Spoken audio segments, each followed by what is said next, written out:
महाविहार का आंदोलन दशकों से चालू है।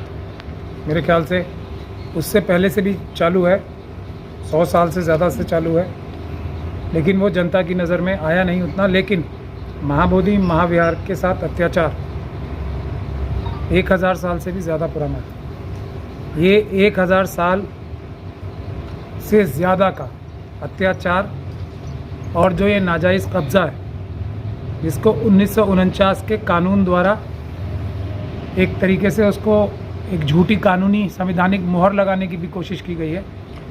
ये हमारे देश में सबसे बुरे कामों में से, मैं पूरी जिम्मेदारी के साथ ये बात कह रहा हूँ, जो मनुवादी मानसिकता ने जो सबसे ज़्यादा बुरे काम किए हैं, उसमें से सबसे बड़े बुरे कामों में से एक काम महाबोधि महाविहार का भी है।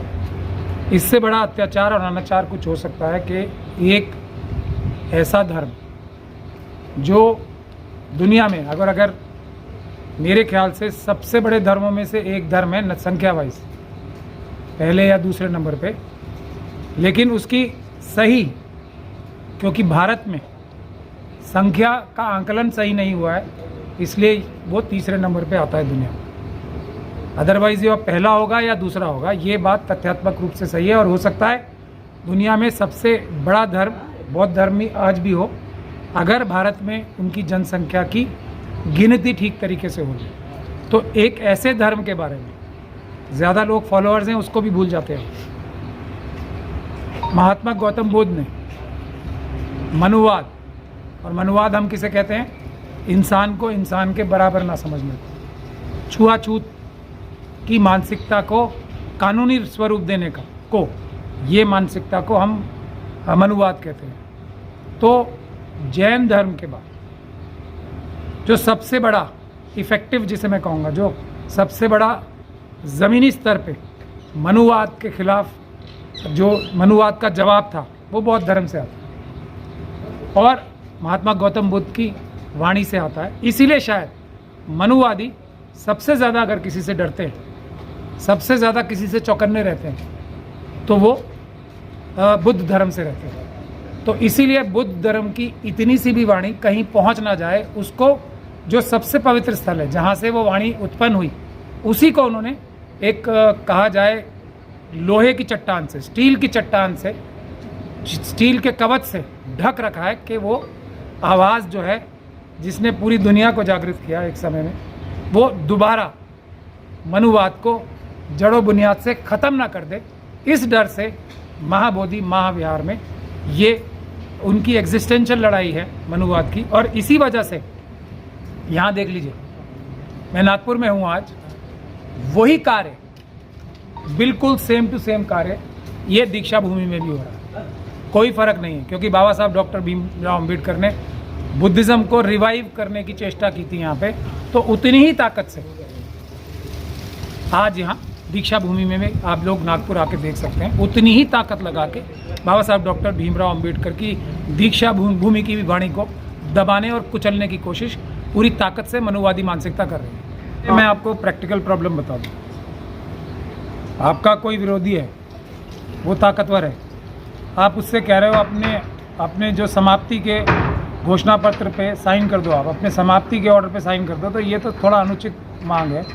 ये हम सबको जो इंसाफ बराबरी के धर्मों के जितने भी धर्म हैं उसके मानने वाले हैं, ये लड़ाई सिर्फ बुद्ध धर्म की लड़ाई नहीं है। मैं पहले दिन से ये कहता रहा हूँ, जितने भी हम लोग दूसरे धर्मों के मानने वाले हैं, मनुवादी मानसिकता के अलावा, हम सब की लड़ाई है। क्योंकि गौतम बुद्ध की जो आवाज़ है बाकी धर्मों ने, उसके बाद आने वाले धर्मों ने, चाहे वो ईसाई धर्म हो, इस्लाम धर्म हो, सिख धर्म हो, या दूसरे भी जो मानसिकता हैं, कितने सोशल मूवमेंट्स, सोशलिस्ट मूवमेंट ले लो आप, कम्युनिस्ट मूवमेंट ले लो, सब ने कहीं ना कहीं से जो एक प्रेरणा ली है वो बुद्ध धर्म से, महात्मा गौतम बुद्ध की वाणी से ली है। तो अब जो बुनियादी लड़ाई है वही आपको अपना वो डेथ वारंट साइन करके नहीं देगा, ये हमें संघर्ष करके प्राप्त करना पड़ेगा। कानूनी समस्या तो मेरे ख्याल से कोई है ही नहीं, बिल्कुल नहीं है, क्योंकि जब हमारे देश में बाबा साहब डॉक्टर भीमराव अम्बेडकर ने संविधान बनाया,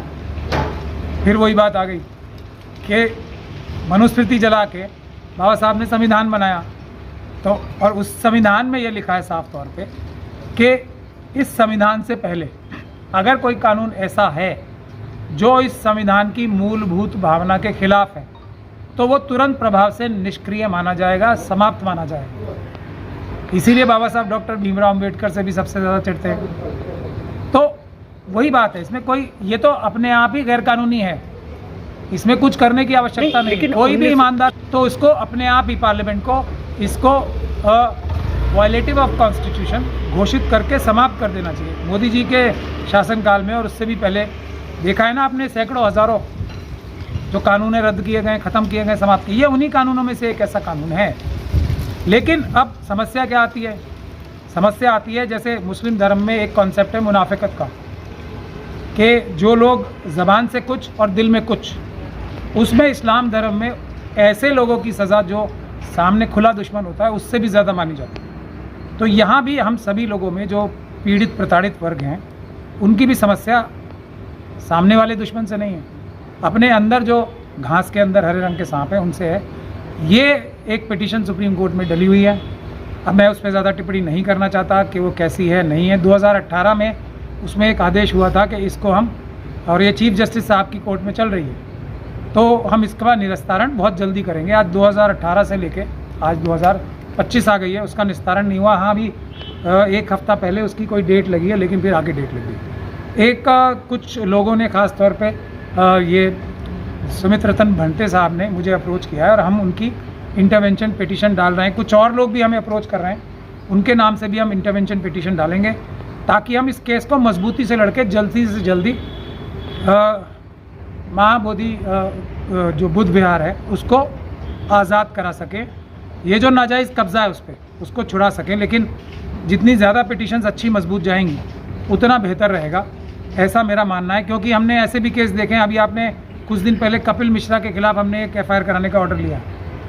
आज से 5 साल पहले, मैं इसीलिए आपको एग्जांपल देके बता रहा हूँ, शायद इस केस में भी ऐसा तो नहीं हो रहा। 5 साल पहले हर्ष मंडर साहब हैं, एक बहुत बड़े लगते हैं कि बड़े गरीबों के मसीहा और कमज़ोर वर्गों के लिए, उनके लिए कपिल सिब्बल पाप पेश हुए थे दिल्ली हाई कोर्ट में। और ये कपिल मिश्रा और इनके जो RSS और BJP के खिलाफ हमने एक जॉइंट पिटीशन डाली थी, क्योंकि सीनियर एडवोकेट हैं वो लीड पिटिशनर में वो थे।